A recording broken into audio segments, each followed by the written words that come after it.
It is almost that time. Caitlin Clark is about to get immortalized. She is about to be forever stamped in Iowa Hawkeyes history. She is about to get her jersey retired. History is here. Caitlin Clark is here. And it's an exciting day for Iowa Hawkeyes fans, but it's also a very exciting day for basketball fans. It's an exciting day for college basketball as well.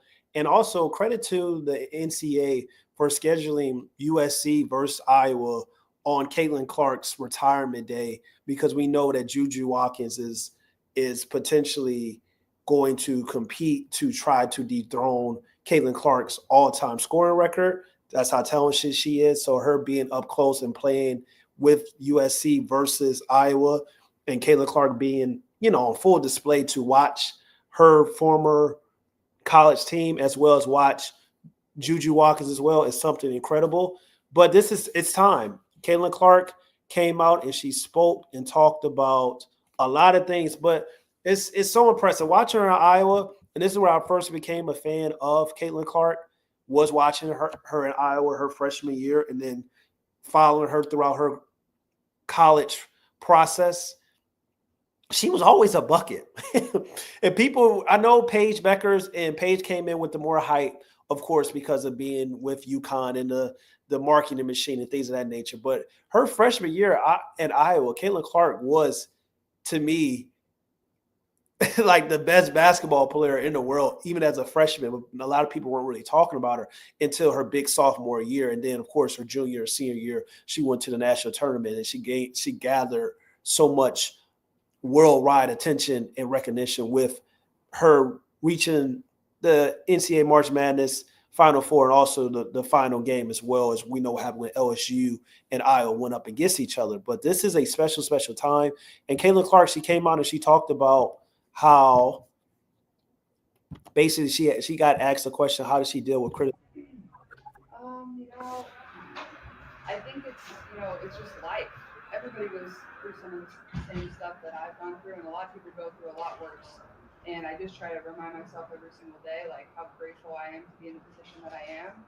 And I And we talk about gratefulness. We're talking about be appreciating your life. We talk about just having a good head on her shoulders, and her parents really did a great job, because a lot of times when people try to talk about Caitlin Clark and they try to spew hatred or narratives that they want to push on Caitlin Clark, the thing about it is when she's stating about how she deals with criticism, she has a different mentality, because most times in order to be great and to reach certain levels, you can't worry about criticism. You can't worry about narratives. You can't have that. You can't allow other people to dictate your life and the things that bring you joy or the things that you care about, because at the end of the day, those people don't know you. try to treat everybody the same way that I would want to be treated. And I think it just speaks to the way I was raised and my parents raised me. There's gonna be good days. There's gonna be bad days. The boys are fired up. I hope that's good. But yeah, I think it's just you know you go with the flow a little bit. Obviously, I think having a good circle around me and having a small circle around me of people that I really trust, and those are the people that you can always count on and lean Small circle is important, especially when you get into the spotlight. on, is what's been so important for me over the past year. But also, like I've said this before, like I feel like one of my greatest skills is like I really don't care. Like I don't. That's real, and that's how you got to be. This is a part of every hell of a great basketball player, but people that have that mentality of I do not care and have a mentality of I'm a competitor. I'm going to do what I do on the basketball court. I'm going to do what I do on the field, regardless of whatever sport you're playing. The all time greats all have that same mentality. They don't give a you know what. They about producing on the basketball court, their small circle, their family, and they really block out the noise. And to be elite at any level in any career, you have to be able to do those things. I don't care. I believe in myself. I'm confident in myself. I'm confident in my teammates. I try to instill that in them. I'm confident in the coaching staff on whatever team I was on, whether that was here, whether that's at the Fever now. And you just rely on those people. And nobody gets to step inside of your locker room, whether it was here at Iowa or whether it was with the Fever now. Like everybody thinks they know everything and have an answer, but that's just not reality. And that goes for all of professional sports, and really that goes for all of you as well and people in life. Facts. 1,000% true. And that's what you got to understand. So basically, Caitlin Clark is letting everybody know that the outside noise, the social media, the narratives that people try to place, she don't really care about none of that because she's so locked in. And her mentality is she don't give a damn about what people say. And she plays that way on the basketball court. That's why she's so electric. That's why she has this like ferocious attitude. That's why she has this affection, like energy towards her, because it comes off in her style of play and comes off on the basketball court that she don't give a damn. She out to kill. She ain't worried about any other distractions, and she's not going to let other people interfere with her greatness of what she's trying to achieve. But it's almost that time. Let me share it. Let me share it. It's almost that time. We are about to lock in. We are about to lock in. Of a find underneath for Juju to finish with the reverse. USC has almost come all the way back in just a 10-minute span from 18 to 4 down. It's a takeaway. Juju with 1 second, she got it off to give USC the lead. Absolutely incredible effort by Juju Watkins. Lindsey Godwin gives her some daps her up for that effort. Defense turning into an easy deuce and some extra seasoned momentum. And this is what we want to see. This is fun to watch. Juju being in attendance to watch Iowa and retire Caitlin Clark's jersey, number 22 jersey. We have Caitlin Clark in attendance watching potentially the woman that may break her all-time scoring record someday and possibly her future rival within the WNBA. And for a talent perspective, we know Juju has everything that you want in a basketball player, not just regardless of gender. Cool and smooth is it to have it with like a 1/10 of a second and release it? Oh, it's just poetic. Juju Watkins bringing her A game to the court in the second quarter and giving some energy and juice to the road team, the Trojans. I mean, it's almost that time, man. This is about to be very, very exciting. End of the first half, somehow, some way, USC has taken. About to be very exciting. Almost that time. And y'all make sure I get in the chat. Ask y'all questions. Remember, Truth Tellers Hoops is hoops on this side. We keep it real, Wizard Gang already. You already know. I'm going to stop sharing real quick because I'm going to sign in because I want to make sure that things don't go off because we don't know how long the retirement is going to be honest. So let me sign into my account.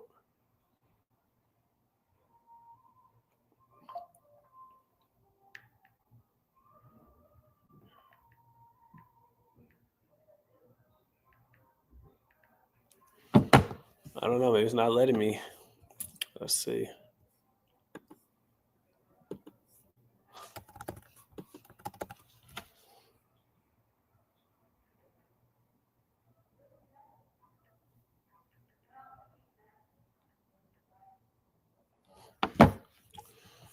Let me go to my.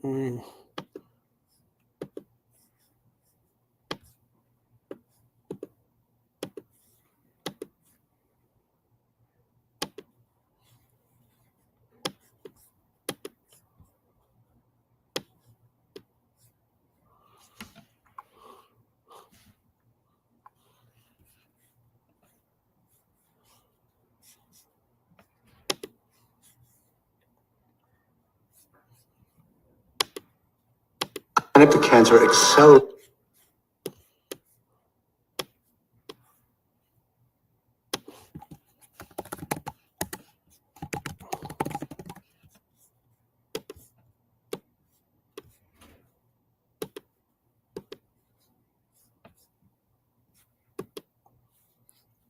Let's see.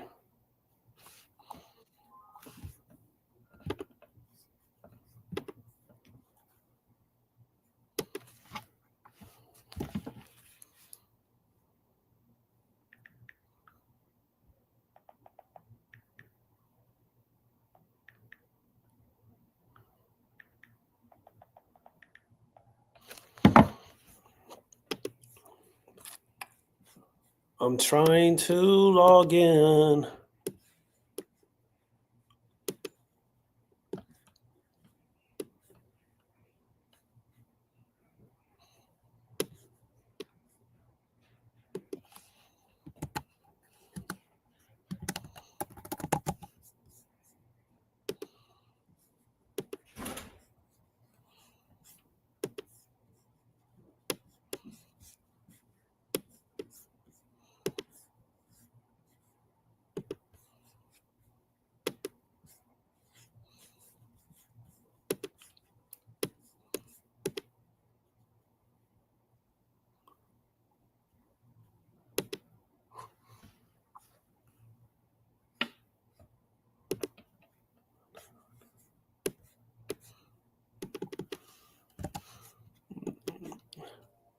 What a time to be alive, man.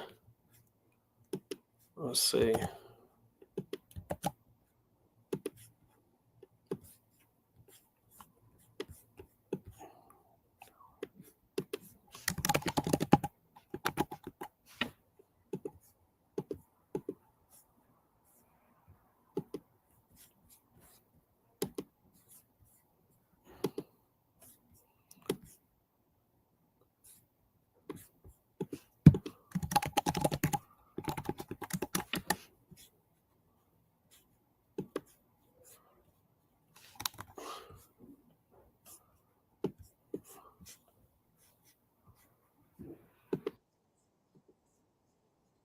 There we go.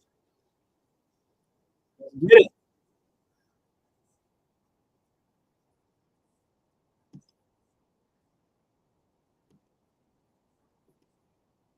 In the second quarter, it allowed USC to get back into the downhill attack mode, especially Juju Watkins. I thought she was settling a little bit early, and then we saw her get back to taking things off the bounce, attacking, getting some N1. She has 7 free throws. This is the second straight game she has overcome a slow start. She's up to 18 now after just 3 in the first quarter. Yeah, a tough start, but what a response for Juju Watkins and the Trojans. Well, immediately after USC Iowa, you won't want to miss Caitlin Clark's jersey retirement. We'll bring you that ceremony. Oh, it's following the game. On Fox.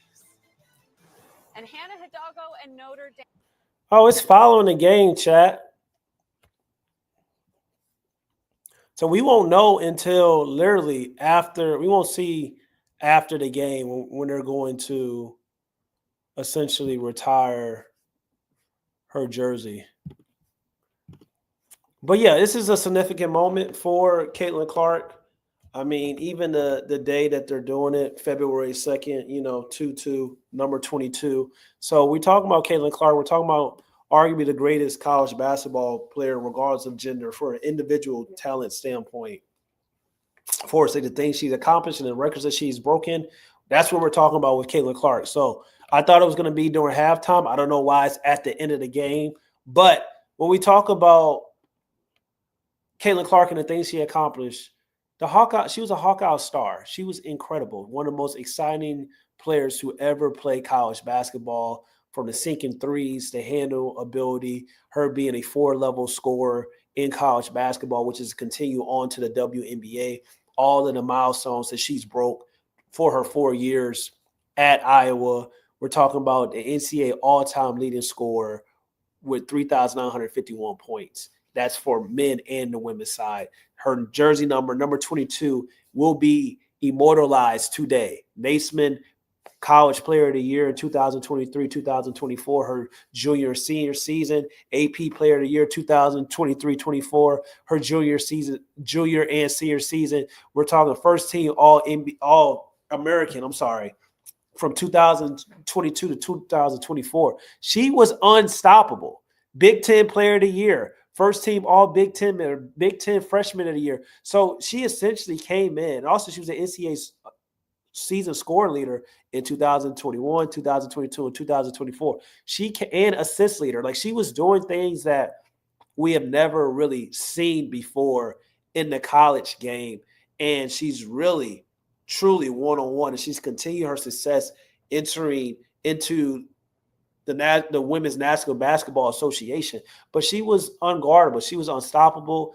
And her 2024 season was one of the greatest seasons individually that we've ever seen. That's why she was Times Athlete Person of the Year, because when we talk about everything she's accomplished, this is truly remarkable. We don't really see a college player, or we don't really see an athlete get their jersey retired 1 year, literally not even a full year. We don't normally see a player get their jersey retired essentially 6 months after their career is over with. That just goes to show you how lethal, how electric, how dominating this young woman was in college basketball with Iowa. She took a mid-major program to the NCAA final, not just the Final Four, the NCAA final 2 years in a row. She didn't go to a big school like USC.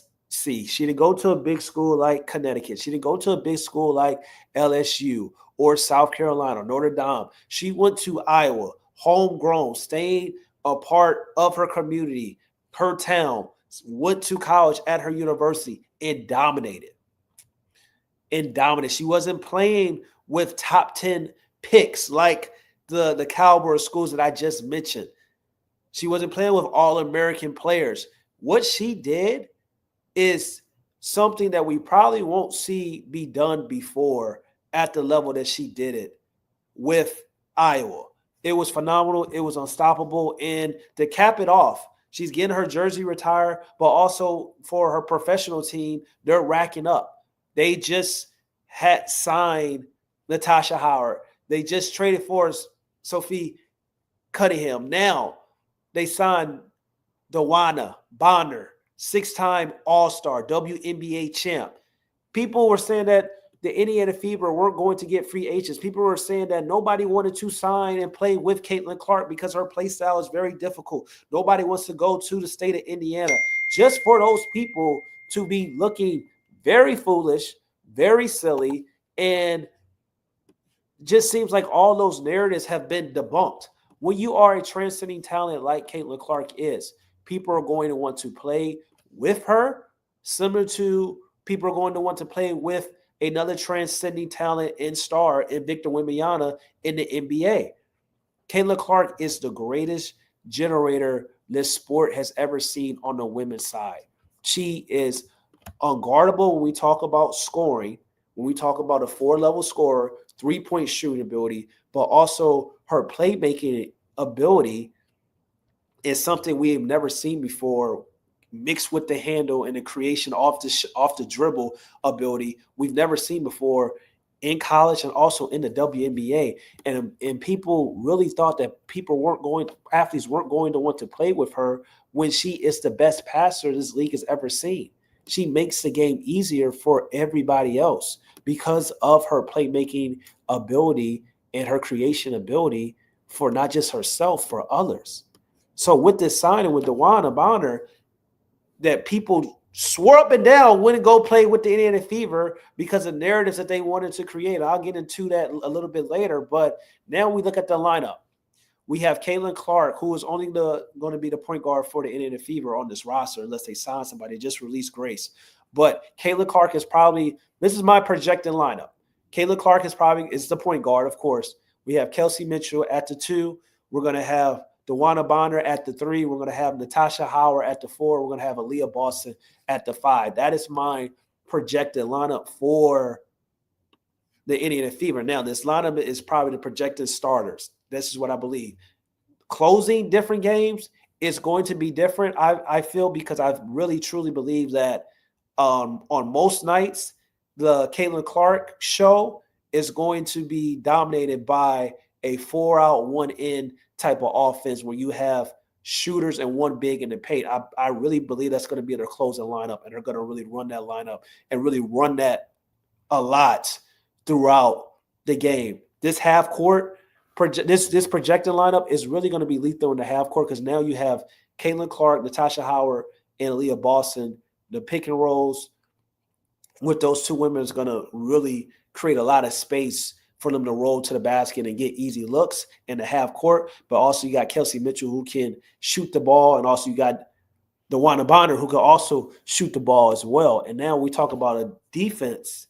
Caitlin Clark, Kelsey Mitchell, they're not really great perimeter defenders, but like I said, Stephanie White is a hell of a coach. She's an excellent coach, one of the best defensive coaches there is in the WNBA. Now you got Bonner, now you got Natasha Howard, now you got Aliyah Boston, and then also you have coming off the bench, most likely Lexi Hull and Sophia Cunningham, which are going to fill in that 2 to 4 slot on a nightly basis, especially when we talk about Natasha Howard and Bonner, who are a little older as well. So this is going to be, and they're going to play Sophia and Lexi is going to play multiple positions. So this is really great. This is my projected lineup for the Indiana Fever.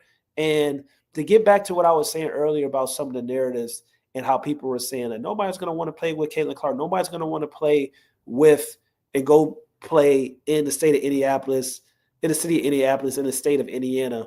The truth of the matter is players don't give a damn about those narratives, the political squabbles, the fake race wars, the social media player narratives that people wanted to create. What they care about is winning. And what they care about is playing next to a player that can help them succeed at the highest level and create easier looks for them, which is going to allow a lot of pressure off of them because they're not going to have to do much but stand and be open. That's how much of a generator and creation and separation ability that Caitlin Clark has on a basketball court. Everybody wants to focus on all that outside noise that doesn't mean anything when you step on that hardwood floor. And DeWanna Bonner averaged 15 points last year with the Connecticut Sun. Natasha Howard, 17 and 8. And then we had Cunningham, 8 points with the Phoenix Mercury. We're talking about playoff experience. The Indiana Fever wanted to get veteran players who had playoff experience that could help the core that they have in Aliyah Boston, Kelsey Mitchell, and Caitlin Clark, because we know last year was the first time that any one of those players, their core, this is the core that's probably going to be the core of the future, went to the playoffs. And now you have 3 players in Sophia Bonner and also Natasha Howard that have a combined of 155 playoff games under their belt, and as well as champions in Howard and Bonner. Now you have that experience and that toughness and that dogness on your team to help the Indiana Fever when it's crunch time. So it's going to be very, very exciting. It's going to be very, very fun. This makes the Indiana Fever title contenders. You have a title contender in year 2 with Caitlin Clark. I told people what Caitlin Clark did in her rookie season, in that second half of the season, that sped up the process. They're not waiting. With the hiring of Stephanie White, they're not waiting for 3-4 years. They're going after it now, because when you have a transcending talent, when you have a special player, a generator like Caitlin Clark who makes the game easier and is for other people and also unguardable. And the thing about it is Caitlin Clark's scoring hasn't even got to where it's going to eventually be. Her playmaking is there. Once her scoring gets back to that college level, which we start seeing at the second half of the basketball season in the WNBA, when her scoring output and her shot was finally falling, once that gets to where it needs to be, it's really going to be unstoppable because you're really not going to be able to guard her. So, Indiana Fever winning the championship next year, I do not know, but I do know they are a title contender. 100-plus points for the Fever in 2025. They were already the fastest team in pace, 7 seconds or less offense with Caitlin Clark last season. With the addition of these players that they have, with Natasha Howard and Bonner, Caitlin Clark and Sophia, Caitlin Clark is going to average 12-plus assists per night. I wouldn't be surprised next season if Caitlin Clark possibly wins the MVP, averaging anywhere between 20 to 22 points and 12 assists per game. That's how special I think the Indian Fever are going to be. That's how special I think Caitlin Clark is going to be. That's how special these moves that they've added to this roster is going to take the Indian Fever to the next level. They can compete with anybody.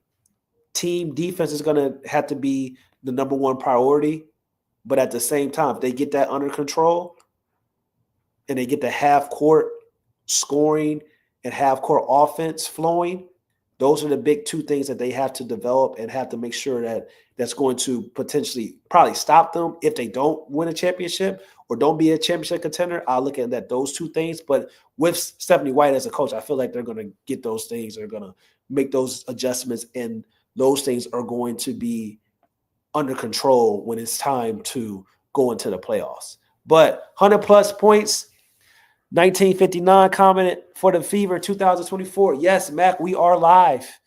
Mac says Indiana Fever is winning the championship. I can see it. They are a championship contender. You line them up, you stack them up, and I still don't think they got another spot that they can possibly try to get as well, another roster spot as well.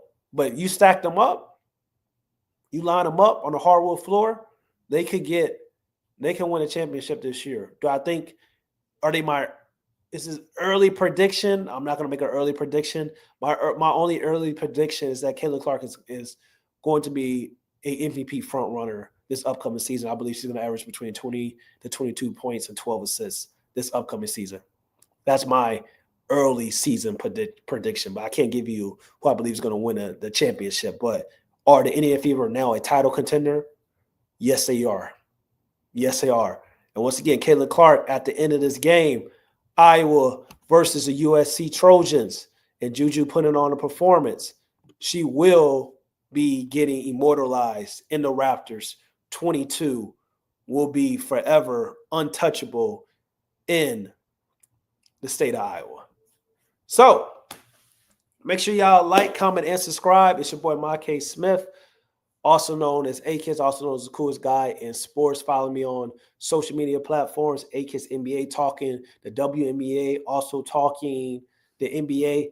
Check out that last stream that I just dropped a couple hours earlier, talking about Luka Doncic going to the Los Angeles Lakers. Always remember, faith without works is dead. Also, trust in the Lord with all your heart. Lean not into your own understanding, and always acknowledge him, and he will direct your path. God bless. Jesus is King. I'm gone, man.